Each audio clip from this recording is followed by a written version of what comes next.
just been messaging all my mates up in Liverpool.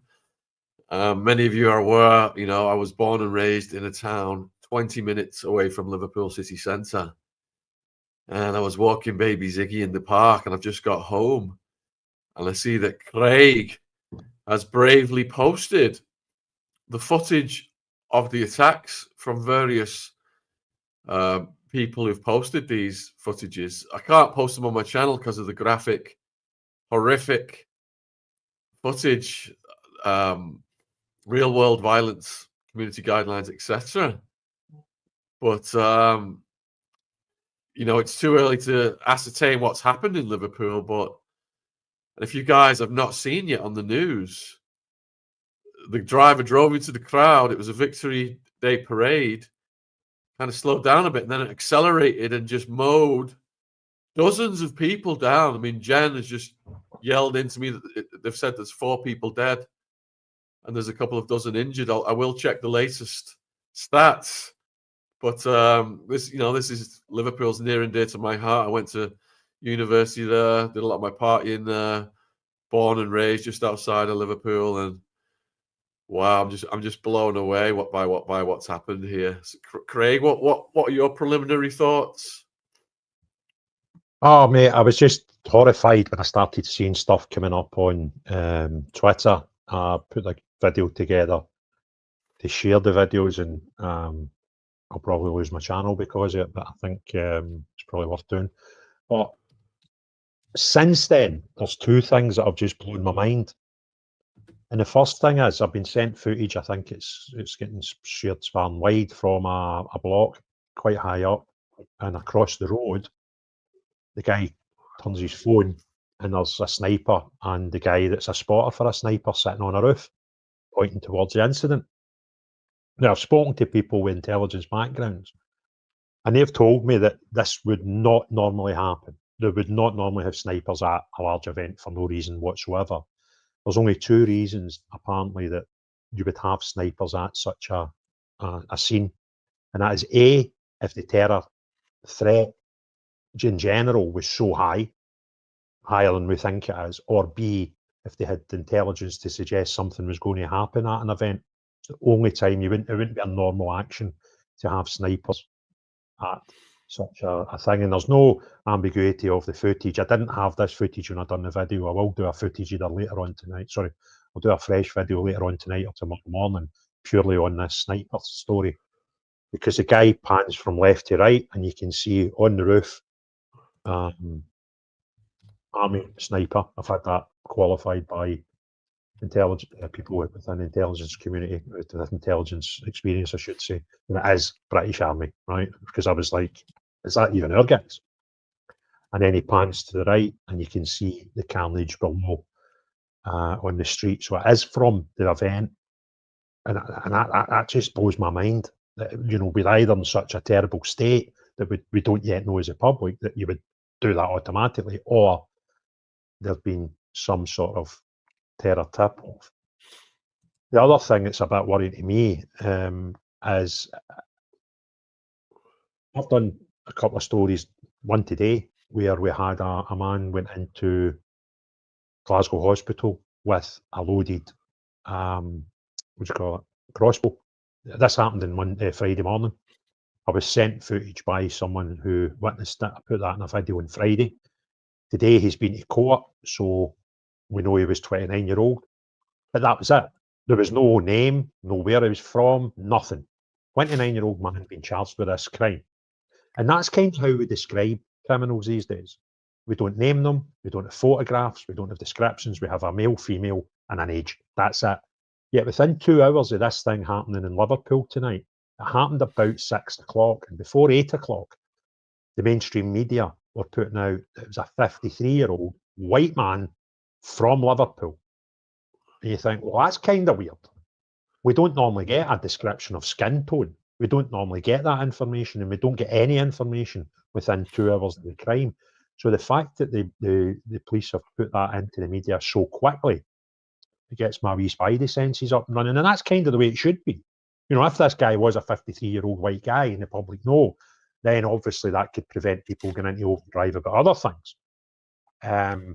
But if that's how we can report this crime within 2 hours, then can we please do that throughout all crimes, please? That would be absolutely fantastic. Yeah, good points, man. And if you've just joined us, we've got 1,500 watching already. Got a huge amount on your Twitter watching right now, Craig. Like 700, 800. Yeah, and we're showing the aftermath of the attack that's just happened in Liverpool, which is where I'm from, just outside of Liverpool, a little town. So I was late because I've just been messaging all my mates, making sure they're okay. But I'm sure they're going to know people who've been injured in this, because Jen just said there's 4 dead and a couple of dozen injured. I'll just read the latest headline. Man arrested after car hits pedestrians during Liverpool FC victory parade.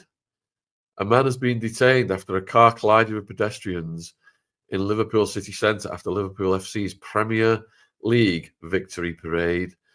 Emergency services descended on Water Street after Merseyside police were contacted just after 6 p.m. on Monday with reports of the incident. The car was stopped at the scene and a man was detained. Footage showed police cordons in place around the heavily littered road, with a large police presence, ambulances, and a fire engine also at the scene. People were injured in the incident, images capturing someone being taken away on a stretcher and a man walking with his arm around a police officer for support. Footage showed police cordons in place around the heavily littered road, with a large police presence, ambulances, and a fire engine also at the scene. I can't show the full horrific footage of what happened on this channel, but Craig has bravely done so, and the link to that is in the description box. I'll put it in the live chat when I finish reading this article. So Liverpool Football Club held an open-top bus parade to celebrate its Premier League triumph, with fans lining the streets along the 10-mile route. The collision came just after roads were reopened after the main parade had finished. Harry Rashid, 48, from Solihull, was at the parade with his wife and 2 young daughters when he witnessed the collision. He said, "It happened about 10 feet away from us. The vehicle came to our right. It emerged from just right next to an ambulance, which was parked up. This grey people carrier just pulled up from the right and just rammed into all the people at the side of us. It was extremely fast. Initially, we just heard the pop, pop, pop of people just being knocked off the bonnet of the car. The crowds began trying to smash the car's windows." And then, quote, "Then he stalled for a few seconds, probably about 10 seconds. Then the crowd that was a bit further back started rushing at him, trying to smash his windows. But then he put his foot down again and just plowed through the rest of them. He just kept going. It was horrible. And you could hear the bumps as he was going over the people.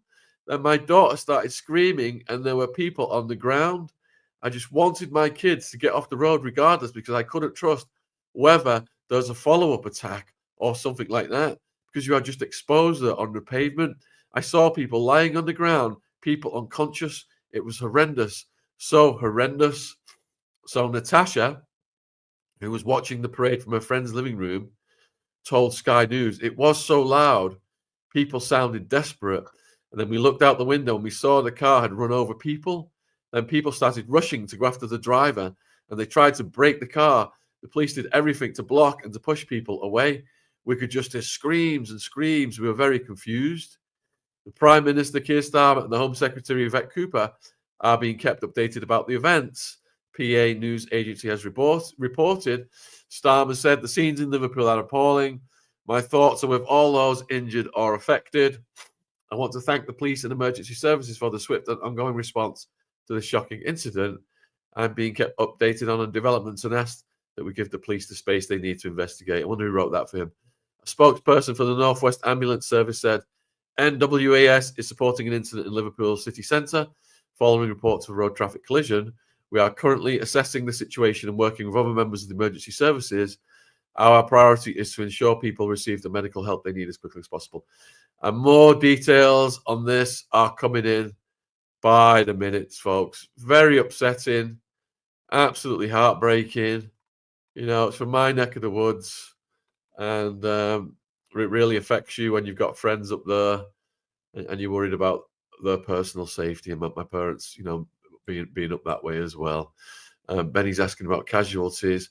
Jen yelled into me that there was 4 people dead. I'm not sure if that's been confirmed, but Craig, have you got any updated information on casualties? No, but I managed to watch the video where it was showing you the actual collisions, and I couldn't watch it again. And I just watched it once, and I thought, if we get through this without a single fatality, I'll be shocked and stunned. It was just horrific, just horrible. I'm a big football fan, and my own club, we've had 3 disasters at our stadium. The most recent was in 2nd of January 1971, when 66 people died coming out of the game. Obviously, since then, we've had Heysel, we've had Bradford Fire, we've had the Hillsborough, and it just, I don't know, I think it will affect all football fans, but being a supporter of a club that's seen first-hand experience of tragedies in football, these people were just going out to celebrate. Do you know what I mean? And others have just been going out to watch football matches, and horrific things have happened in stadiums and at events. You know, and then it's got shades of the Ariana Grande thing, where people are just going out to be entertained, to have some fun, and this happens, and you're hearing that guy talking about the story and his daughter, and it's just horrific. It's just absolutely stinking, and God help everybody affected by this. Yeah, it's saying that a 53-year-old man has been arrested. I can't see a confirmation of any deaths in the newspaper. It is saying that there's almost 24 injured, and it's not giving any more details about the 53-year-old man. There's one that's just got released 11 minutes. I seen it said he was a 53-year-old white man from Liverpool area, and oh yeah, that's right. You know, that's what it is. But if that's where we can, I don't know why we would report that within 2 hours when so many other things. You know, if these things are important, then they're important in every crime. I don't want to get away from the actual whole point of this, where, you know, some people appear to probably have lost their life. It's horrific, but it's just like we'll report this one slightly different from the other things that we've had horrors over the last year or 2. You know, I just find it very, very odd.